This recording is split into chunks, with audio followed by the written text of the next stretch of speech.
racing recently, but she, as well as Flying Envy, looks to be a type that's just going to be suited by this step back up. Yeah, well, she came out of the Sapphire Crown last week where she finished 4th and she got up the fence and won a heat in 29.6. So she's a greyhound that's got plenty of ability. Is she a bona fide 595 dog? Most probably not. She has run decent time here off an inside draw. I think her question is how she can navigate Navarino, like if she can get ahead of him or behind him, but then if you're behind him, you don't want to be behind Flying Envy. So that's a little sticky fly in the ointment part for poor Octavia. Going well, coming out of a Group 1 race where she ran 4th last week is certainly well and truly good enough. She's just got to navigate box 4 with a wide runner in 2. What about Irish Nikki? She's been one that's really impressed me. I think she was lining up in the last race. We're going back to the 10th of April where I didn't mind her chances there. I thought she's a greyhound who wants to be in that middle part of the track, has got speed, and she's been really good since then. Tonight steps up to the 595.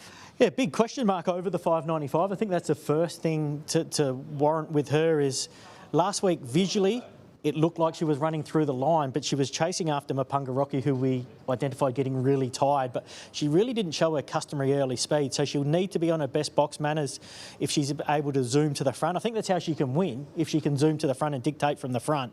I'm not sure 600, but she has run, 29 and 40s around here recently over the 500 where she's able to show that early speed, but I think the box manners are going to be the key for Irish Nikki tonight. She'll need to get out, get in front, hope for a little bit of interference and hope the likes of Flying Envy aren't on her coattails early. And of course the other one in this field that we haven't spoken about, Aston Gozo, the Mount Gambier Cup winner. They're about to head to the boxes. Corey Smith, looks like you have got Terry Earnshaw and Flying Envy.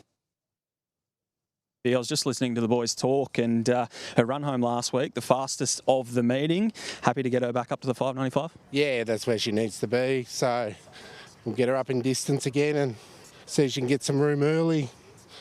That's about it. The small field should suit her tonight.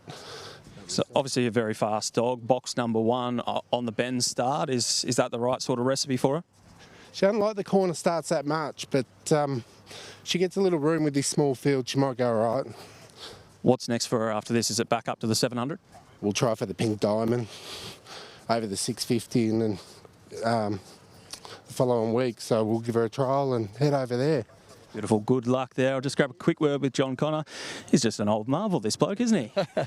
He's doing everything right. Running the place, winning sometimes. It was a good run last week, broke 42 seconds, back down in distance. Just missed out in the final, so I had to give him a run, so this is the closest thing to 700 here. So. Well, beautiful. Good luck, John. Good luck, Navarino. It's going to be a good race. Small field, as we discussed, boys, but it's an intriguing one. Nathan Rooney, Flying Envy is the favourite. Are you in her camp? Yeah, I certainly am. I think box 1 back up to the 595. The 3 runs this preparation have been full of merit. As we touched on pre-race, she ran home in the quickest of the meeting last week after finding early interference over the 515. She had an extremely wide runner in 2. She just needs to begin and get a clear unimpeded run to utilise box 1 here up to a favourable 595 distance. Going her on top from number 4, Paul Octavia, who was 4th last week in the Group 1 Sapphire Crown. 2 Navarino coming back from 700s, wide runner, but in really good form. And then for 4th, number 6, Irish Nikki. She'll need to get the start right. 1-4-2-6, race number 4 at Sandown. The red for Nathan Rooney, shooting for 4 on the trot. Let's get up. Dan Hibbard, the 4th on Sandown Cup Night. Dark green light. Lindale FC, field of 5, but it's a really competitive race. They're set and away. Slow Navarino, Flying Envy won the start, will go through and lead the way. Poor Octavia gets to 2nd. Aston Gozo 3rd. Navarino wanted to get up the track, gets to 4th ahead of Irish Nikki, who's at the rear of the field. But Flying Envy's got a 5 or 6 length margin going into the back straight. It leads Aston Gozo. 3 lengths Navarino. On the inside, Poor Octavia. And last of all was Irish Nikki, but it's Flying Envy.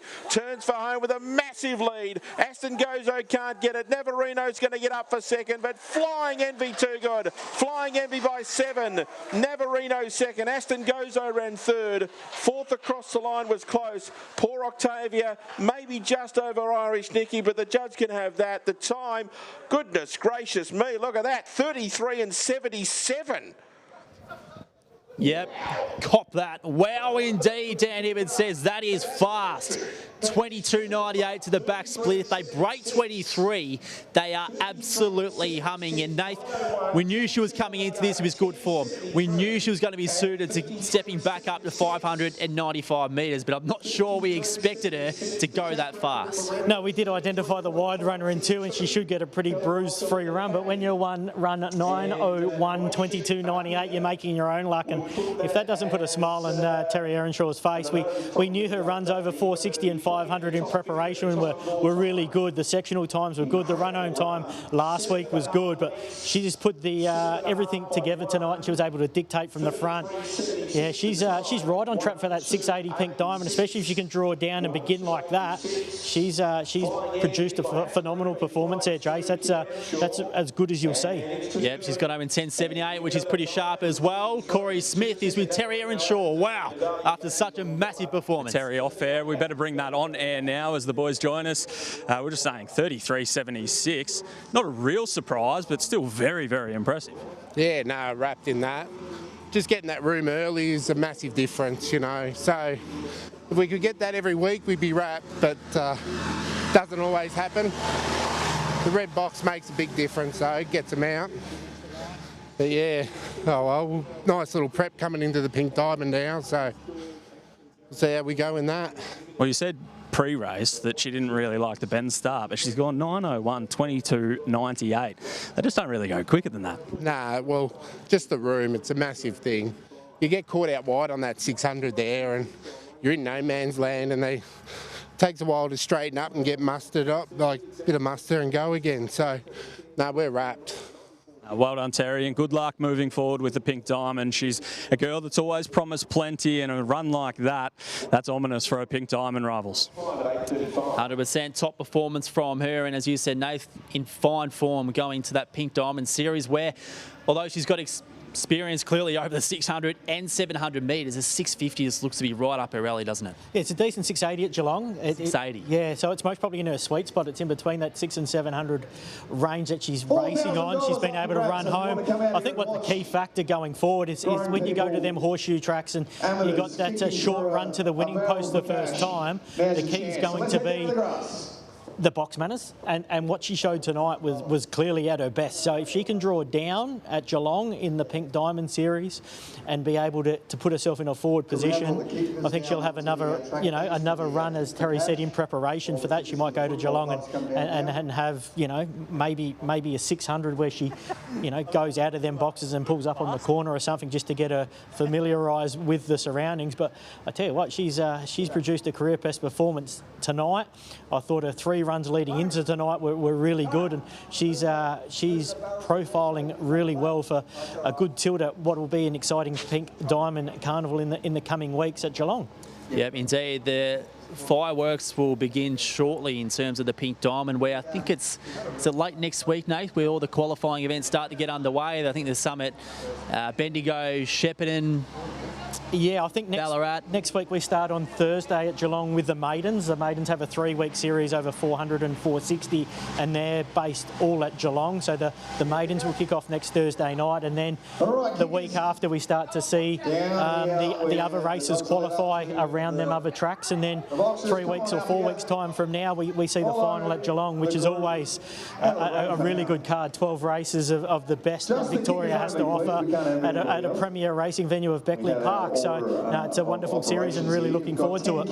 What impact do you think these races in Queensland are going to have on the Pink Diamond Series? Because we know there are stayers like, say, Mapunga Reward, Kenya All Class. I think Gambella's up there as well, targeting that Cindy's Magic event over the 550 metres. I mean, what sort of impact are all these races going to have on what we typically know, the Pink Diamond, with the best of the best from a Victorian point of view roll up? Yeah, it's hard, and we're seeing that effect tonight with these small fields, aren't we? There's so much racing and there's so much prize money around that somebody's always going to take a bit of a knock. So the Pink Diamond will be at a very high standard.